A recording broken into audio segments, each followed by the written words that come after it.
Hello students. Now let us start our chapter number 6 work, energy and power.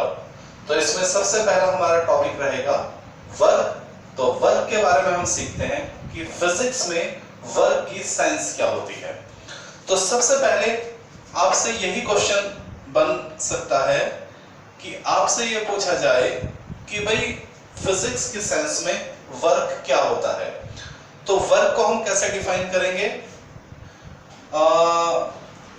Work is said to be done। हम कहेंगे कि work हुआ कब? Work is said to be done if a force act on a body and body get displaced in the direction of force। अगर किसी body पर force लगे और बॉडी फोर्स की डायरेक्शन में डिस्प्लेस कर जाए, तब हम बोलते हैं कि we have done a certain work. तो ये बात याद रहेंगी। यानी वर्क के लिए दो कंडीशन जरूरी हैं। नंबर 1 कंडीशन, बॉडी के ऊपर एक फोर्स का अप्लाई होना जरूरी है। अगर किसी बॉडी पर फोर्स नहीं लगेगा तो we can say that there is no work. दूसरी बात, फोर्स लगने के बाद बॉडी का फोर्स की डायरेक्शन में एक डिस्प्लेसमेंट होना जरूरी है। अगर डिस्प्लेसमेंट जीरो है, यानी if we don't have the displacement, then we can also say that there is no work. यानी फोर्स लगे लेकिन डिस्प्लेसमेंट ना हो, तब भी हम बोलेंगे कि देयर इज नो वर्क। तो क्या ये बात समझ में आ गई? तो देख लीजिए, this is the definition of work and condition of work. Work की कंडीशन क्या है? Conditions of work. Number 1, there must be a force act on body. Body पर एक फोर्स लगना जरूरी है। दूसरी बात, there must be a displacement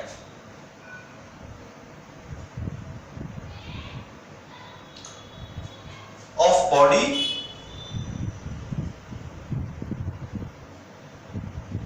in the direction of force. तो ये दो चीजें जरूरी है। जब ये दोनों बातें सेटिस्फाई होती हैं, तभी हम कहते हैं work is done in physics. चलिए, लेट इमेजिनेट द सिचुएशन। मान लीजिए ये हमारे पास कोई भी एक बॉडी है। Let we have a body.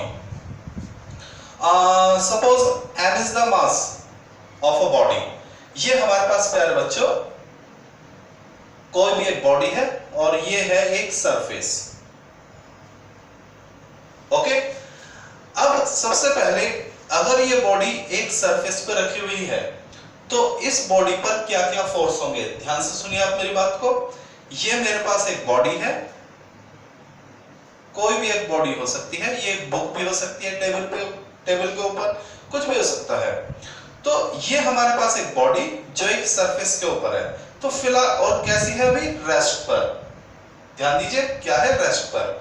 तो मुझे एक बात बताइए, इस वक्त इसके ऊपर कौन कौन से फोर्स होंगे? सबसे पहले mg फोर्स होगा डाउनवर्ड। mg फोर्स क्या होगा? डाउनवर्ड। क्या ये बात समझ आ गई? ओके। और सरफेस इस बॉडी पर एक फोर्स लगाएगी, किधर? ऊपर की ओर, रिएक्शन। बॉडी ने सरफेस पर फोर्स लगाया mg और सरफेस बॉडी पर फोर्स लगाएगा रिएक्शन। अब जरा ध्यान देना, क्या इस केस में कोई वर्क होगा? बताइए, नहीं। क्यों? फोर्स तो है mg, लेकिन बॉडी नीचे नहीं जा रही है।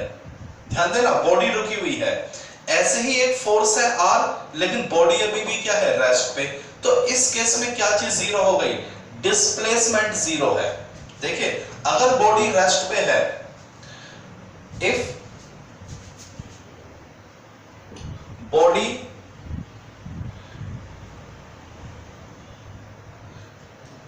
जब ये इस बॉडी पर कोई फोर्स नहीं हो, मतलब फोर्स तो है लेकिन क्या नहीं है, डिस्प्लेसमेंट नहीं है। Since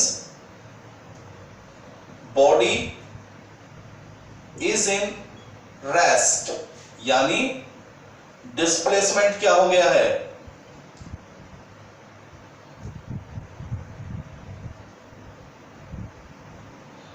zero. बॉडी रेस्ट पर है तो डिस्प्लेसमेंट क्या हो गया है, जीरो। और डिस्प्लेसमेंट जीरो है तो वर्क भी क्या होगा, जीरो। क्योंकि वर्क के लिए दो चीजों का होना जरूरी है, फोर्स और डिस्प्लेसमेंट। फोर्स है लेकिन डिस्प्लेसमेंट नहीं है, तब भी वर्क क्या होगा, जीरो होगा। क्या ये बात समझ में आ गई? तो इस केस में जब बॉडी क्या है, बॉडी एट रेस्ट, तो क्या चीज गायब हो गई, डिस्प्लेसमेंट नहीं है, और डिस्प्लेसमेंट नहीं है तो वर्क भी नहीं है। चलिए आगे हम देखते हैं सेकंड केस। वही हमारे पास सरफेस, ये हमारे पास एक बॉडी एम मास की। ओके, चलिए हमने क्या किया, इस बॉडी पर ये एक इस तरह से एक फोर्स लगाया। क्लियर? आप कहेंगे सर देखिए mg डाउनवर्ड था लेकिन बॉडी नीचे नहीं जा रही है, सरफेस से नीचे नहीं जा रही है। रिएक्शन r था लेकिन बॉडी ऊपर नहीं जा रही है। क्लियर हो गया? तो डिस्प्लेसमेंट क्या हुआ, जीरो।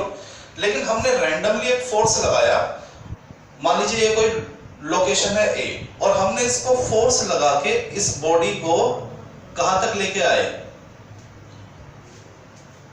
A से B तक लेके आए। हमने एक फोर्स लगाया। ओके, तो डिस्प्लेसमेंट किस डायरेक्शन में हुआ, डिस्प्लेसमेंट हुआ इस डायरेक्शन में। देख लीजिए, मान लीजिए ये हो गया डिस्प्लेसमेंट। क्या ये बात समझ आ गई? और फोर्स और डिस्प्लेसमेंट के बीच का एंगल कितना है, थीटा। क्या ये बात समझ आ गई? ओके, तो अब जरा ध्यान दो, हमारे पास फोर्स भी है और हमारे पास डिस्प्लेसमेंट भी है, दोनों चीजें हैं। तो हमारे पास फोर्स भी है और हमारे पास डिस्प्लेसमेंट भी है, तो यानी अब क्या वर्क हो जाएगा, क्योंकि हमारे पास फोर्स भी है और डिस्प्लेसमेंट भी है। क्लियर हो गया? लेकिन यहां एक बात और है कि जो डिस्प्लेसमेंट है वो किधर होना चाहिए, इन the direction of force. Displacement must be in the direction of force. तो हम क्या करेंगे, देखिए फिजिक्स में आपको मालूम है कि किसी भी फिजिकल क्वांटिटी को अगर हम थीटा रोटेट कर दें तो हमें उसकी वैल्यू किस में मिल जाती है, कॉस में मिल जाती है। तो या तो इस फोर्स को किधर ले आइए, डिस्प्लेसमेंट की डायरेक्शन में, या इस डिस्प्लेसमेंट को किधर ले जाइए, फोर्स की डायरेक्शन में। दोनों ही बातें सही हैं। तो मैं क्या करता हूं, मैं इस फोर्स को, जरा ध्यान देना, अगर मैं इस फोर्स को, this is the angle theta दोनों के बीच में, मैं इस फोर्स को अगर इधर घुमा दूं तो मुझे क्या मिलेगा, बताइए, F cos थीटा। मैं इस फोर्स को घुमा के किधर लाया, डिस्प्लेसमेंट के डायरेक्शन में, तो मुझे क्या मिला, F cos थीटा। तो इन दोनों का जो प्रोडक्ट है वही मुझे क्या देगा, वर्क। तो जरा ध्यान देना, वर्क इज इक्वल टू क्या मिलेगा, F cos theta into displacement, यानी F d cos थीटा। क्या ये बात समझ आ गई? और आप दूसरा काम भी कर सकते हो, आप चाहे तो इस डिस्प्लेसमेंट को F की डायरेक्शन में ले जाइए, तो वहां आपको क्या मिल जाएगा, d cos थीटा, तब भी बात वही आ जाएगी। ठीक है? तो this is the way how we find out the work. Work is equal to F d cos theta. इसको थोड़ा और अच्छी तरह से हम मॉडिफाई कर सकते हैं। हम इसको इस तरह से लिखेंगे, mod F mod d cos theta. Theta क्या है, फोर्स और डिस्प्लेसमेंट के बीच का एंगल। तो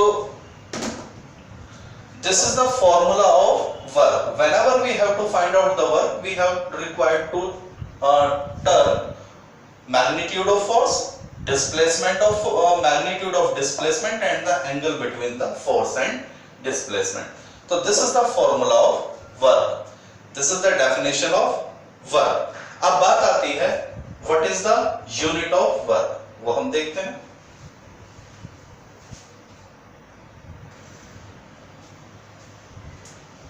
Okay student, now let's discuss the unit of work. Work की यूनिट क्या होती है? तो प्यारे बच्चों, let me tell you, we have the two type of unit of work. समझते हैं इसको. Our next topic is unit of work. So dear student, we have the two type of unit of work. One is absolute unit और दूसरी होती है gravitational unit. We have the two type of unit of work. One is absolute unit of work and second is gravitational unit of work. तो absolute unit of work क्या होती है? Number one, SI absolute unit of work is equal to unit of work is joule. आपको ये शायद छोटी class से पढ़ते आ रहे हैं कि भाई what is the unit of work, तो एकदम से आंसर आता है the unit of work is joule. लेकिन जो जूल है वो वर्क की यूनिट तो है, लेकिन कौन सी यूनिट है? एब्सोल्यूट यूनिट है. ये बात क्लियर हो गई. और इसी तरह से अगर आपसे पूछा जाए SI gravitational, SI gravitational unit of work, तो वो होती है 1 kilogram metre. Absolute unit of gravitational unit of work is 1 kilogram metre. क्या ये बात समझ में आ गई? ओके. इसके बाद अगर आपसे पूछा जाए CGS absolute unit, CGS absolute unit of work, CGS absolute unit of work, तो प्यारे बच्चों वो होती है अर्ग. वर्क की एब्सोल्यूट यूनिट कौन कौन होती है? जूल और अर्ग. जूल SI यूनिट होती है एब्सोल्यूट यूनिट, और अर्ग क्या होती है? CGS absolute unit. इसी तरह से CGS gravitational unit of work is equal to 1 gram metre. CGS gravitational unit क्या होती है? 1 ग्राम मीटर. किलोग्राम की जगह ग्राम आ गया और मीटर की जगह क्या आ जाएगा? सेंटीमीटर. ओके, चलिए. अब क्या इस जूल और अर्ग में कुछ रिलेशन होता है? बिल्कुल होता है. ये आपको याद होना चाहिए. 1 joule is equal to 10 to the power 7 erg. Very important relation. 1 joule जो है that is 10 to the power 7 erg. और क्या आपस में इन दोनों में रिलेशन होता है? बिल्कुल होता है. 1 kilogram metre is equal to 10 to the power 5 gram centimetre. ये इन दोनों में रिलेशन होता है. तो प्यारे बच्चों, we have the two unit of work, absolute unit, gravitational unit. Absolute unit कौन कौन होती है? जूल एंड अर्ग. और ग्रेविटेशनल यूनिट क्या होती है? Kilogram metre and gram metre. Joule और अर्ग में relation 1 joule is equal to 10 to the power 7 erg, और इन दोनों में relation 1 kilogram metre equal to 10 to the power 5 gram centimetre. अब क्या इन दोनों में भी आपस में कोई रिलेशन होता है? बिल्कुल होता है, ध्यान देना, नोट कर, इस चीज को नोट कर लेंगे। एब्सोल्यूट की एसआई यूनिट और ग्रेविटेशनल की जो एसआई यूनिट है, इन दोनों में रिलेशन होता है क्या? 1 joule is equal to 9.8 kilogram metre. देखिए, एब्सोल्यूट की एसआई यूनिट और ग्रेविटेशनल की एसआई यूनिट, इन दोनों में रिलेशन होता है क्या? 1 joule is equal to 9.8 kilogram. इसी तरह से एब्सोल्यूट की जो सीजीएस यूनिट है और ग्रेविटेशनल की जो सीजीएस यूनिट है, इन दोनों में भी रिलेशन होता है क्या? 1 erg is equal to 980 gram centimetre. तो डियर स्टूडेंट, ये आपके एग्जाम में और कंपटीशन में कई बार ये छोटी छोटी बातें आपसे पूछ ली जाती है, तो वर्क की यूनिट आपको क्लियर होनी चाहिए, क्योंकि ड्यूरिंग द न्यूमेरिकल आपको कई बार यूनिट ग्रेविटेशनल में मिलती है और आपको उसको एब्सोल्यूट में क्या करना होता है? कन्वर्ट करना होता है। जब भी वर्क की यूनिट मिलती है जूल और अर्ग में, तो उस वक्त कोई दिक्कत नहीं आती, लेकिन जैसी न्यूमेरिकल में वर्क यूनिट किलोग्राम मीटर मिलती है या ग्राम सेंटीमीटर मिलती है, तो बच्चे थोड़े से पजल्ड हो जाते हैं। तो आपको पता होना चाहिए how we can convert kilogram metre into joule या how we can convert gram centimetre into erg. तो this is the simple relation जो आपको पता होना चाहिए।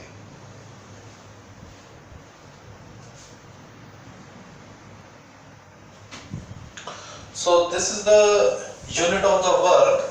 Now let's discuss the dimension of work and the nature of work. What type of physical quantity of the work is? तो dear student, सबसे पहले dimension of work। तो प्यारे बच्चों, वर्क का फॉर्मूला क्या होता है? Work is equal to force into displacement. तो dimension of work is equal to dimension of force into dimension of displacement. तो फोर्स का डायमेंशन क्या होता है? आप सभी को मालूम है। What is the dimension of force? mL/t-2। This is the dimension of force. क्योंकि फोर्स क्या होता है? ma। चलिए आपको इसको और इजी पता करा देते हैं। फोर्स क्या होता है? Mass into acceleration. तो ये हो जाएगा dimension of mass, dimension of acceleration, dimension of displacement. तो मास के लिए m, एक्सेलरेशन के लिए lt-2 और डिस्प्लेसमेंट के लिए क्या हो जाएगा? l। तो जब हम इस सब को एब्रिवेट करेंगे तो ml/t-2। This is the dimension of work. अब मैं आपको एक छोटी सी बात बताना चाहता हूं, इस चीज को रट लीजिए। हमारी फिजिक्स में जितनी भी एनर्जी होती है, whatever type of energy, work is also kind of energy, work भी एक तरह की एनर्जी है। तो हमारी फिजिक्स में जितनी भी एनर्जी है, सब की डायमेंशन mL/t-2। आगे चल के हम काइनेटिक एनर्जी पढ़ेंगे, पोटेंशियल एनर्जी पढ़ेंगे, ठीक है। तो अगर फिजिक्स में कहीं भी एक चीज मिल जाए एनर्जी, तो सीधा उसकी डायमेंशन क्या होती है? mL/t-2। Dimension of all type of energy is equal to mL/t-2। तो यहां थोड़ा सा आपको टाइम वेस्ट करने की जरूरत नहीं है, सीधा एकदम माइंड में क्या होना चाहिए? स्ट्राइक होना चाहिए। ओके, तो this is the dimension of work. और नेक्स्ट जो वर्क है इज अ स्केलर क्वांटिटी। जो वर्क है वो हमारी क्या होती है? स्केलर क्वांटिटी है। सिमिलरली जिस तरह से हमारी फिजिक्स में जितनी भी एनर्जी है, सभी के डायमेंशन सेम है, तो आप ये समझिए सभी के नेचर भी सेम होंगे, ठीक है। फिजिक्स के अंदर जितनी भी एनर्जी होती है, दे ऑल आर स्केलर, ठीक है। चाहे वो काइनेटिक एनर्जी हो, पोटेंशियल एनर्जी हो, we have a different type of energy, ठीक है। तो ये भी एकदम आपको क्लियर होना चाहिए। all type of energy are scalar। Physics में आप जितनी भी एनर्जी पढ़ेंगे सब क्या होंगी? स्केलर। सभी की यूनिट भी सेम होगी जूल, और सभी की डायमेंशन भी क्या होगी? सेम। तो ये एक छोटा सा शॉर्टकट है, इसमें कभी भी अपना टाइम वेस्ट करने की जरूरत नहीं पड़ेगी। चलिए, तो we have done the form definition, formula, dimension, nature, ठीक है।